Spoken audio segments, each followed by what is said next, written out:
கர்த்தருடைய பரிசுத்த நாமத்திற்கு ஸ்தோத்திரம் உண்டாவதாக. இந்த கால வேளையில ஆண்டவரே, சத்தியம் உங்களை விடுதலையாக்கும் அப்படின்ற பைபிள் வார்த்தையின்படி ஒரு சில வார்த்தைகளை சொல்லி முடிக்கிறேன்.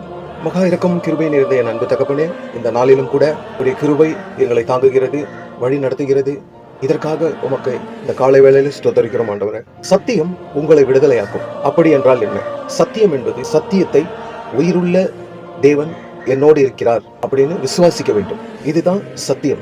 நிறைய பேர் சொல்லுவாங்க, சத்தியமா நான் எடுக்கல, சத்தியமா நான் இதை செய்யலன்ட்டு. அந்த சத்தியம் என்பது சத்தியத்தை ஆண்டவர் பேரில் சத்தியம் பண்ணக்கூடாது. ஒரு விதமாக ஒரு வார்த்தை.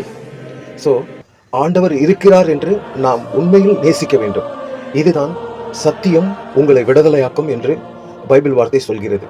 ஸோ அதனால் நீங்கள் சத்தியத்தையே நம்பி ஆண்டவர் இருக்கிறார் என்று விசுவாசியுங்கள்.